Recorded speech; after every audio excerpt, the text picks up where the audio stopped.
Hi, this is Truth Be Told Transformation, and I'm Bonnie Burkert, here to share tools for transformation to live your highest truth. One thing that's true for me is my guest today is somebody who I want to say has changed my life. Welcome, Adam Schomer. Hey, Bonnie. How are you? Adam created directed and starred in a really fun documentary film called The Highest Pass.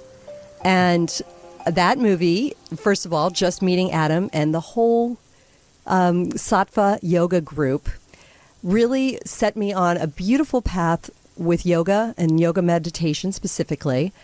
And it eventually led me to a trip to India. Mm. Adam, that was you. Wow. Good. I mean, how cool that a movie can do that. That's what interests me, is when we can use story to definitely inspire people to inquire or to make moves in their life. What year was that you went to India? Well, in 2012. 2012. Wow. So amazing.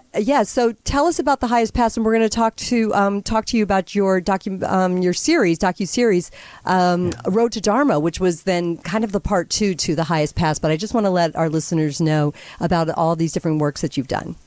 Sure. The Highest Pass, I love sharing it. It's my first documentary and probably the scariest thing I'll ever do, scariest documentary I'll ever do. Although then the Road to Dharma comes after, which is just as scary. But in The Highest Pass, I didn't know how to ride a motorcycle, and my guru, Anand, who said, "Hey, do you want to go over the highest road in the world on motorcycles?" And I said, "Yes, of course, your guru in the Himalayas." And then after that, I'm like, what are you doing? You don't even know how to ride. So it follows this incredible journey in Himalayan cliffs, Indian traffic. Anand himself had a prophecy that he would die in an accident in those years. So the leader himself has a prophecy he'll die. I don't know how to ride a bike. And then there's 7 of us that in essence start to represent archetypes, different archetypes of our lives and places we're all in of the ego. So it's not really them. We just use people to kind of represent different aspects of ourselves. It's a really beautiful journey. I mean, the wild horses up at 15,000 feet, the oracle that we see up in Ladakh, India, and just all the adventure of it and wisdom of facing death. That one was really about facing death and finding life and faith. Yeah, it's beautiful. I mean, beautiful, your message, but stunning, the scenery. I mean, the cinematography is just so incredible. And I knew that I needed to go and seek that. But also, I really, going back to the first one, and certainly the through line with the series with Road to Dharma, Adam, I just loved your relationship with your teacher, with Anand, who I also consider one of my most important teachers along the way. And I really like it because you showed a new student-teacher relationship in the spiritual world. You kind of broke through that, sort of the old paradigm of teacher on the pedestal. I mean, Anand was somebody that was fun, but he also pushed really, really hard. So, and I know I received some of it too. And one of the things I wanted to talk about in this show is sort of liberation, freedom. I know that you're doing a lot of really great workshops around these documentaries as well. And so you're not just making films. You're really inviting people to do a deeper dive on everything that you've learned, and so you've distilled wisdom that you gathered through your journeys, inner and outer journeys, and created some really great lines of questions. So one of the things I know that you're trying to help us understand is freedom, and freedom of thought, and the concept around that. So help me know about how meditation keeps your mind steady in some of the challenges you've put yourself in. Sure. And just also know that part of why I like Anand and I like these adventures is because if the spiritual teachings can't hit the road, hit the pavement, can't apply in our everyday life, then what value do they hold? I'm not saying they don't hold any value, but it's a valid question. And okay, if it works only in certain situations, or if it works just when I'm in meditation, I want things that can come and integrate into our lives. This is the modern world. And Anand himself is a modern man. He's younger than me. He's riding motorcycles. I'm in the world. I'm making movies. I live in Los Angeles. We want practices and wisdom that can apply. for people and ourselves. So how does it, the meditation practices in those extreme circumstances, absolutely. It's not the time to start a practice. I mean, it's never too late to start, but you don't want to wait till you're in the crisis situation to begin. There's a reason it's called a practice. You don't start learning to play soccer before the finals. You've been practicing your whole life, right? So we start practicing so we can develop the strength or the nervous system, if you will, the experience, the awareness of our own mind and our own programming, so that when it does come up in difficult, very scary situations, we have enough, de-identification. And by that, I mean, we're just not identifying with the thoughts. It's not that the thoughts don't come, the fears don't come, it's that we know enough to not believe it and not let that guide us in our next step. So it's not about getting rid of senses. It's not about, getting rid of fear. It's having more love than fear. That's one of the main things in the highest pass as well. And I remind myself all the time that, am I playing from a place of love or fear? Is it stress or the pressure of creation, or can I go out there and express vision and do it from a place of, wow, what can I make? And these are subtle shifts, but sometimes it does. It takes practice and practice, a meditative practice every day. That's why part of what I do is twice a year I lead the Kriya initiation, which I'm very honored that Anand has let me initiate people into the Kriya meditation. But then also create things like the course around the Road to Dharma, and the course for living a life of freedom has 10 meditations, has 10 chapters on freedom, and then it all relates to each of the 10 episodes, so that people can watch something that's a harrowing adventure and beautiful and binge watch it, but then go to a written guide and look deeply at the teachings, and then, let me have an experience myself of the meditation and the breath work and how I can shift my perception. That empowers the individual. That's what we're looking for, to empower the individual to have their own knowing of what they can do and control the way they see the world. And that brings us back to, I would say, liberation, which is, the power to choose how we see things and the power to choose what we give meaning to in our life. And nobody can, take that from you, really. That's one of the things that's very liberating, is when you realize you don't have to play by other people's rules or other people's, visions of you, or even their visions or society's visions of how we're supposed to live, or what we're supposed to be interested in, or what we are meant to achieve. And the cool thing is that kind of idea can actually be looped into a lot of different storylines and a different kind of movies. So it doesn't have to be a spiritual movie. Road to Dharma is somewhat on the nose in that, we're with a guru and we're going to sacred sites and we're talking about freedom, but it's also not, because it's real life and death, and it's adventure, and it's real things that are coming up when you're, in monsoon rains or freezing at the top of a mountain. So it very much applies to real life. And even the film I'm doing now, that has to do with comic books, has a similar theme underneath it, the value that we give things. Tell us the title of that one. Yes. That one we're working on now. We're in post-production. It's called Selling Superman. So this has to do with a 40-year secret. A friend of mine that inherited a family secret. His father had collected comic books in secret for 40 years, 300,000 comics, a Superman #1 worth millions of dollars. So on the outside, what looks like a inheritance and crazy adventure to sell one of the biggest books in the world and hugest collections in the world ends up being really a deep dive into this family portrait of trauma, and the way his father treated, that my friend received love and conditioned himself for anxiety and self-hate. It's all a journey to unravel a lot of that and come to a place of, wait, what do I think of myself? How do I view the world, rather than how does my dad see me or how does society see me? Which is a big ask, and I don't expect people just to get there. It's more the inquiry to it and the looking at it, and to be able to see how generations of family conditions us, and generations of hero stories condition us. And the real heroic journey of just even taking that on, to look at oneself and to be honest, which he really is in the film. He's really honest, and it's scary. So I give him a lot of credit for letting us into his life, to be honest.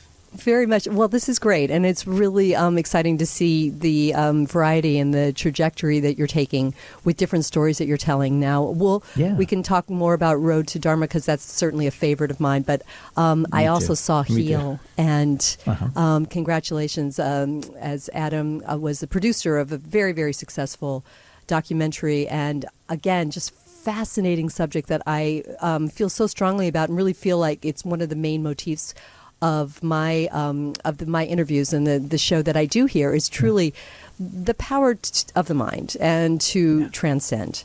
And I think that you're showing this in lots of different, in all these different works that you've done here, Adam. And I really like that. So let's talk a little bit about HEAL and just, I mean, we're a couple years into this now. Again, you've done some amazing workshops around it, and it's really taking on like a crazy life of its own. And this all happened prior to the pandemic, by the way, did it not? Oh yeah, HEAL we released end of 2017, and it's still going strong. You know, 6 years later, really people are still watching the heck out of it. It was on Netflix originally, now it's on Prime. People watch Prime. I don't know why Netflix didn't pick it up because people watch it like crazy on Prime, so we're fine with that. Right.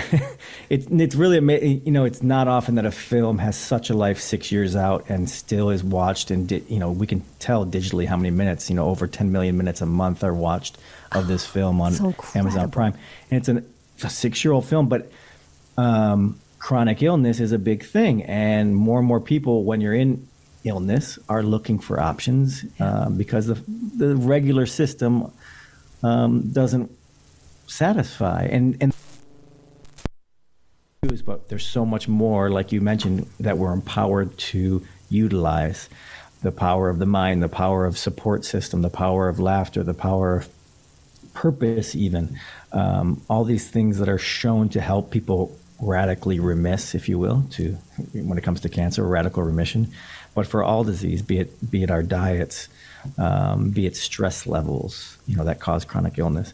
These are things we have a little more power over, and don't have to rely on the man in the white coat and big pharma. But again, there's no inherent problem with Western medicine in that way. There's probably an inherent problem in more the political system around it and how it's funded and how it's forced upon us. But we chose not to dive more into that and more say, how can, like you mentioned, how can we empower the individual? How can we give them hope and possibility, as well as a little push towards some modalities that might help them?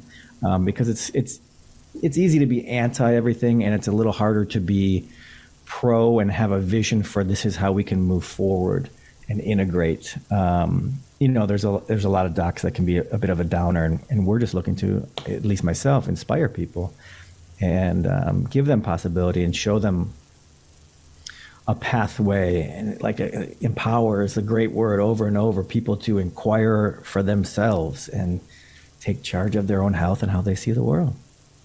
It's so important. Have you heard any specific stories of people that maybe have changed their healing journey because of it? Oh my God. Every week. That's the cool thing about that film. It's not often you get, same with Road to Dharma. I get a lot of feedback from Road to Dharma, right? Those people that jump into it and watch it or take the course, big shifts, much like yourself. You watch The Highest Path and you go to India 2 years later. Things like that where people radically change their life. I see a lot of that with Road to Dharma and Highest Path. And then when it comes to health and healing, every week for sure people are saying this changed how I was going to approach my diagnosis. And prognosis, really. Diagnosis, sure, but then prognosis, like what's going to happen to me and how do I go about it, all the time. And I'm like, oh yeah, I just showed HEAL at my retreat in Ibiza. That's sweet, Incredible. Part of your retreat is to watch our movie. This is great. Yeah. One of the things that, going back to Road to Dharma, I was watching it last night, and one of the things that Anand was saying to one of the cyclists was staying calm. And I mean, I know that sounds so obvious, but he really helped. I mean, I needed to hear it on her behalf as I'm watching this, but also assigning it to my own life, because I think I was like on deadline, but instead I was watching the documentary to prepare for this conversation. And I wasn't feeling very calm at all, and it was an incredible reminder. So, again, how do you find those simple messages to deliver to people and help them live them and apply to their lives? Yeah, I mean, I'm glad that you picked up on that, because like in each episode there is certain themes or certain messages we are giving in each episode. That's very clear. And it is true. Before you make a decision or step on a motorcycle, like, okay, let's find calm first. And if you can't, you probably shouldn't be hopping on. Yeah. Now, and he was saying that's more important than even the skill level. And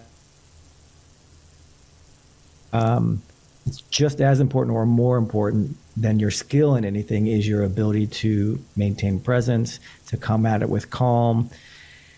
And maybe even, as a practice, if one can switch the mindset of achieving or doing well at something versus can this thing be actually a practice in calmness, or maybe what I can achieve this year is to love myself or be happy amidst the circumstances rather than everything working out.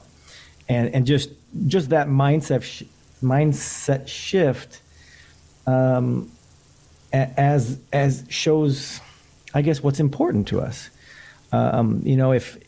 If what's important in this year is to be kind to myself and foster calmness amidst the craziness rather than seek the solution or seek the way out of it all, then you get to develop that skill this year, and you can apply that in every year afterwards. I love that. Or every moment afterwards, to be honest. So yes. that takes a little bit of a broader view, and that's what Anand is getting at, like the stronger skill at that moment, and really the practice that'll go throughout the whole trip for her would be that first. Like, okay, I can teach you how to ride a bike, but if you don't have the calmness, that is paramount and will serve you in many more ways. So how do we be calm? Yes, there's pranayama, we can do breath work, there's meditation again, but through the practice and through like a shift, even just a shift of what's important here, in our life. If we're stressing, any of us, if I'm under pressure of making this new film and make sure that it's good and all that, do I really want to live every day in stress? Or right. Can I just say, wait, maybe this process of the film is more about amidst the pressure, enjoying something. Let me work on enjoying something even in a high challenge, high pressure, what we call high pressure situation.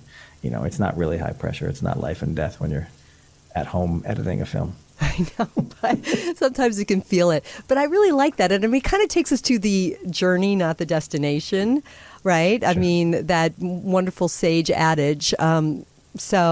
And I really like that. And I was thinking about you as we talked about Anand guiding the fellow cyclist in that moment, right, in Road to Dharma. But I was thinking about you in Highest Pass and your decision. Yeah. I mean, you had such love for your teacher. Absolutely. That you said you hung up the fear. And I mean, my goodness, that was the quantum leap. That's why I titled our show "A Quantum Leap to Freedom," because Adam, you were in the Himalayas and you'd never ridden a motorcycle, and you were going up to 18,000 feet. And by the way, there's probably some altitude issues at that point too. On top of it, and all. Crazy traffic in India. And in India, so. I mean, I think that I also would like to sort of bounce this off of you. It feels like coming fully back to presence, right? So you said you committed, I'm going to do this.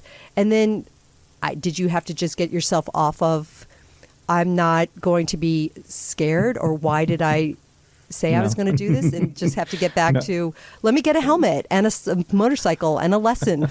Sure. No, all that too. Both. Yeah, there's practical, right? For sure, the quantum leap is key, and that's definitely going to be beyond the rational mind, right? Beyond the rational mind or beyond the rational fears. I believe I was hearing Anand talk about this earlier, like a couple weeks ago, where this quantum leap's important because it is what we want or what we're drawn to, our desire. The universe has desire. Flower is flower.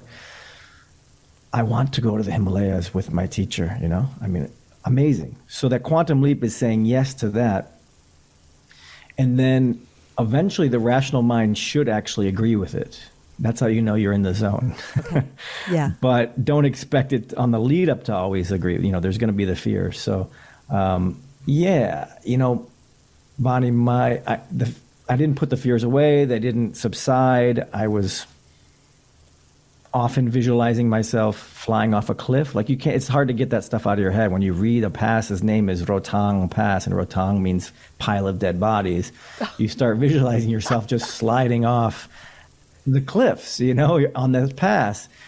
And it's just good to remind oneself, yes, of course, we're going to have these fears, but like you said, presence. Let's wait until we're there before we project all those fears. If we're afraid in the moment, okay. But oftentimes it's not the case. Rotang Pass wasn't actually that scary. The scariness was the lead up, to be honest. There was a lot of fear, but interesting. And some of it, like to just relate to it's not fearless. Like I would sometimes, after a 12-hour day on a motorcycle, you feel like a baby, like the overload, the sensory overload of what you're going through every moment, especially when you're new to riding. It's so much attention and it's so much coming at you all the time. I would often, like during lunch, just go off into the woods for a second and just cry. And I wasn't sad about something and I didn't know what I was crying about. It was just the system having to shake some stuff out. Wow. You know, that's intense. And this is you making a movie of all of this at the same time, going through these challenges and having everybody come to you, dealing with all their issues. I mean, that was another thing about watching this documentary is watching people's reactions and seeing it. And I mean, there were some extreme circumstances, and you could understand how people would react, and yet it's not going to do any good. It's no amount of being mad or finger pointing is going to fix the situation. Is going to get you a dry blanket or something like that. So it was very, I saw some of my own reactions, far less severe and far less severe circumstances. But there was quite a learning for me and an invitation. And Anand was saying, like, you're mad at me because you didn't bring your sleeping bag. Right. And the Dharma. Yeah, episode 3. Yeah. Right. And he's like, but I didn't say don't bring it. You made your own choice. And so it's so true. And I think that there is some ownership that we can all take in those issues. And like I said, I mean, truly just just a couple episodes in, a lot was revealed to me, Adam, and I escape, Bonnie. In episode 3, we will take the escape mechanism if it's there. So if it means blaming the guru, that either it's just escaping from whatever we're feeling. Okay, pure and simple. Pure and simple. We don't want to feel whatever that we made a mistake. We don't want to feel that we're cold, and it's going to feel better if we can blame or strategize out of it. That's what we do all the time. Blame the past, could be ourselves, could be anyone else, or let me strategize a way out of this. And rarely do we come back to what you're talking about, presence, and just be with it. This is what's going on. Is it that scary, really? Is it that bad, really? I think he even says, I don't know if he says it, but he's like, if you think about it, here you are in the middle of the Himalayas, the moon. It's beautiful, it's quiet, and one person can think that's amazing, and the other person can be scared shitless. And it's just perspective. Yes. That's it. I mean, again, that quantum leap. And you guide us through a lot of those in so many of these films that you're making. So it's exciting. I mean, for me, just to have had a taste and really watching the variety of different people going through different things. And I mean, seeing the older gentleman,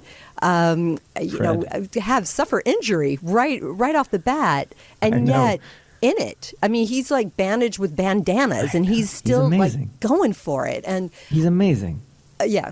So amazing. 80 years or 75 years old. I forgot how old he was at the time. Falling, getting right back up, and great spirit, just great willpower. And the rational mind, most people think he's crazy. The guru's crazy. You're all crazy for letting them do this. And a few others that didn't know really how to ride in the road to Dharma. Some people have said to me after watching 2 episodes that They really were angry at me. They were angry at all of us for taking such risks. And then by the end of episode 3, they had come around. And it was good because then they as audience members felt like how we feel at times in there, angry at the guru or angry at something in the circumstance. I said, good. You should be scared. You should be pissed. And then by the end of episode 3 and 4, you get slapped in the face too. Interesting, right? Yeah, very much so. Well, I mean, I could say to you that we saw this in Highest Pass already. I mean, I was having that experience of this is very irresponsible, and then you just went and did it for 10 more hours, of in probably even more harrowing circumstances, because you didn't just go to one pass, you went to 4 different mountains. It's very interesting to see, Adam. So it's stressful. Now, you can't lie. Let's talk about moving out of the comfort zone a little bit. I think I need to hear this. So what you signed up for, taking people that didn't even know how to ride to monsoon-struck India on tiny mountain roads in bad condition. So now that is stressful. I could say to you, you signed up for a load of stress. Now, is that kind of like the same stressors that create a diamond underground? I mean, what are you doing with these choices? Yeah. There's challenge, right? And then there's self-imposed stress, right? Suffering, if you will. Suffering would be what we in the mind do, beating ourselves up or worrying, the suffering around it. Stress, yes, there's physical stress. Riding a bike is physically demanding, and there's challenges, and we need those. We need those to grow. We do.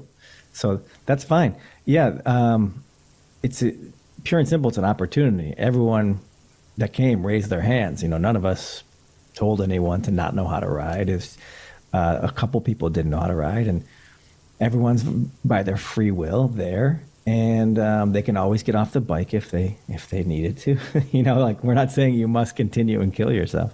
So everyone has free will. That is key. I think that's the key in the spiritual journey too. It's your journey, and you get to decide. But Anand is not going to, the guide is not going to lower the bar so that you're okay and feel comfortable. No way. He says every episode we have it part of the montage that he said, you don't come here to feel better, you come here to transcend. So of course there's challenge. So we should expect that. We should expect challenge always in our life. We should expect stress, if you will, or growth. And that's where the quantum leap is. You say, yes, I want to go on this thing. I have the desire to go. Know that of course you'll be challenged. And for some people, the challenge is just showing up, like getting to India. You wouldn't believe how many people forget to get a visa. Conveniently. Oh my God. It's true. Right. I want to say a little anecdote about me going to India. It was at a time when I wasn't working. And so I'm a responsible person. I'm a frugal person. So I'm like, I don't know if I can afford this. And lo and behold, I got like a crazy cheap plane ticket showed up out of nowhere on Virgin. I had an entire row to myself. I'm just saying, it's one of those, when you make the commitment, it's crazy how the road can open. Yes, absolutely. So I just wanted the willingness, right, that you had, the willingness and the commitment. These are the key things, willingness and commitment, because commitment can... The willingness is like the quantum leap. It feeds your quantum leap. And then the commitment is the thing that helps you overcome when the challenges are there. When you don't want to meditate, you're committed. So you need both.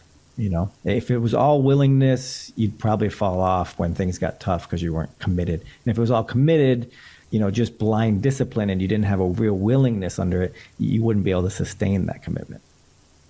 Yeah, I see. No, it's interesting that you point out to us the different layers here of really just consciousness and what we can do with that consciousness.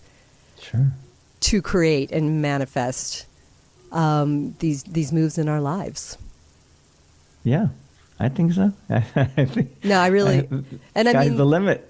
Yeah, and it's interesting. We're talking about India a lot, and it's fun. It's a nice memory, and I specifically wore my scarf and beads from Rishikesh just as those memories. And you don't have a scarf on, Adam. I almost didn't recognize you without a scarf. I know. I do have the mala on. But you do have the mala.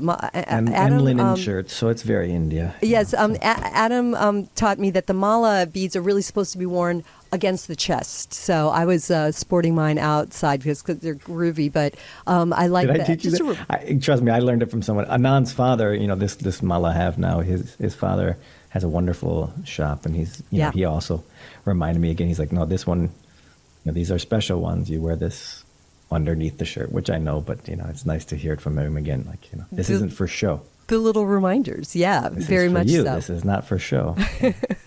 So please inspire us in our final moments together.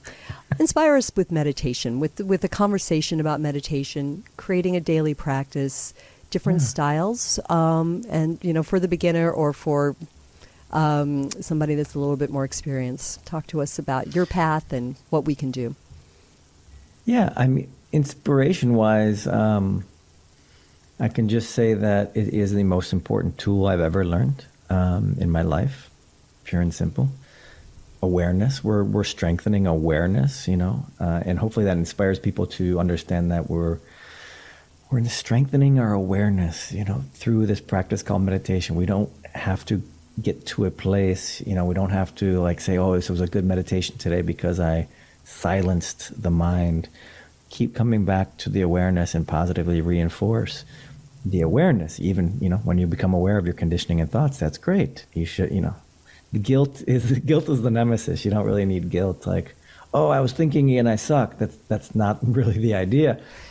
You became aware again. This is the good thing. So I think that's one thing that can inspire people is we're not trying to get to this place of neti of nothingness. I don't agree with that. This idea of emptiness. I believe the Buddha was saying empty of separation, not empty of separation, which is inclusive of things. So when I come to meditate, I like to include the senses, and I like to include the sounds, include the earth, the air, the sun, as a beginning point. So that the expansion of the awareness already starts to begin. And it has to be a daily practice. It has to be something we do and keep training. Like if you were a pro sports player, you don't stop practicing. They practice every day. So it's not a question of they get there and then it's done. It's just a constant practice of keeping the skills beautifully tuned. That's it. And of course, nowadays there's more access, I think, to meditations. I love the Kriya initiation because it's a very solid grounding and evolutionary practice. And Tell us a little more about that, please. I'd like to know. Well, Kriya Yoga, or the Kriya meditation, comes from the lineage of Yogananda, from the autobiography of a yogi. So it's from that lineage of Babaji and through many different gurus and branches. But Anand, my guru, is within that lineage. And like I said, to be initiated in that, he initiated me and initiated many others. And some of us also allow to initiate people. So I think it's for those that are willing, again, and committed, very strong practice, grounding and evolutionary.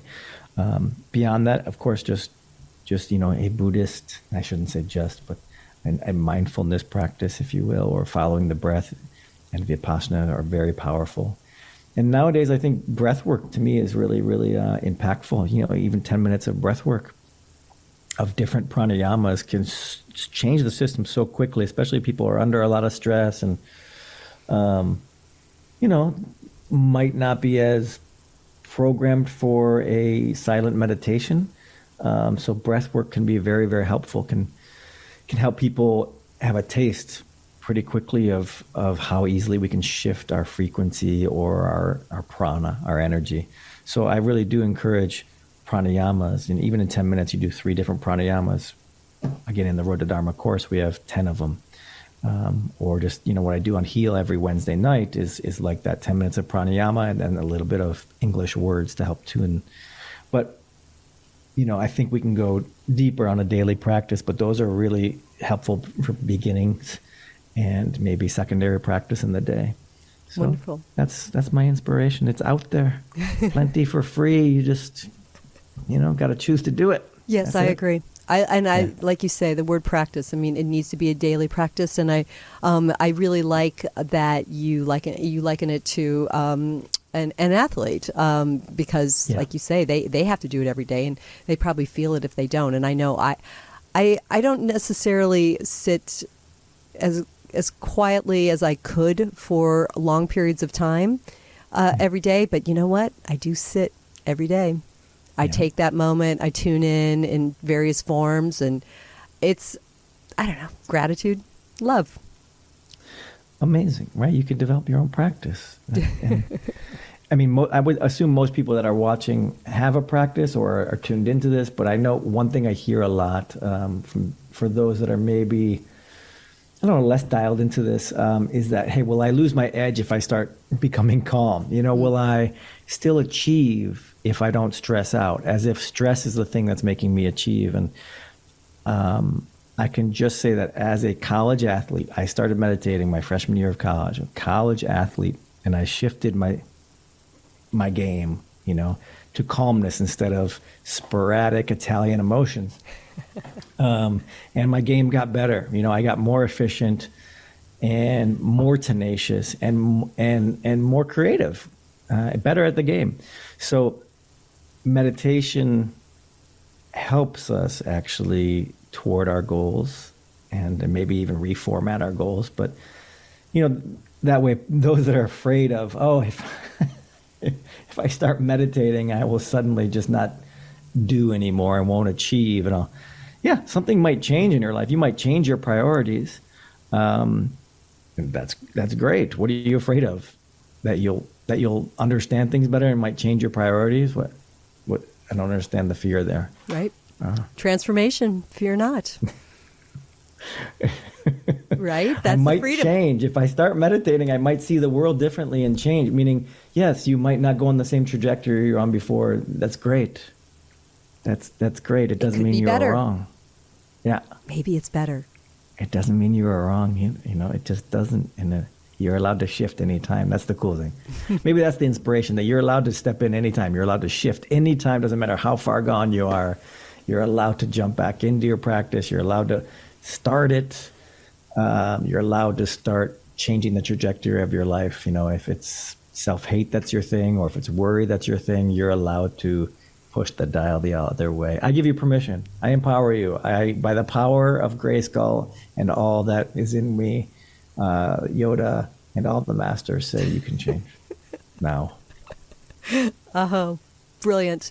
Adam, thank you so much. I look forward to catching up with you for one of your meditation classes very soon. I hope you're teaching in person again in Los Angeles somewhere. Yeah, of course. Some Mondays, we do the meditation Monday. It's not a class, but more of a gathering. And then I'm at the beach. Always nice to see you, Bonnie. You're so vibrant and full of energy. I miss you. Thank you. We will see you on Monday. That's a plan. I love that. Thank you so much, Adam. This was great. We will be looking forward to Selling Superman. Is that correct? Yeah, that'll be out in 24. Yeah. Okay, fantastic. For now, Road to Dharma. Okay. Okay, Road to Dharma, HEAL. Please tell me the other ones. One Little Pill. One Little Pill deals with alcoholism. Women of the White Buffalo deals with Native American issues. The Polygon deals with some nuclear testing way back. But when it comes to like spot on freedom, Road to Dharma, The Highest Pass, HEAL, Selling Superman. These are on the nose. I thank you for your conscious filmmaking, Adam, and be well. And we'll have you back when the new one comes out. You must come and see us again and tell us more. I would love it. It's going to be a cool one. I'll see you on Monday. Namaste. Seriously. All right. Thanks for listening, everybody. I'm Bonnie, and I'm really grateful to be able to share, again, conscious media here.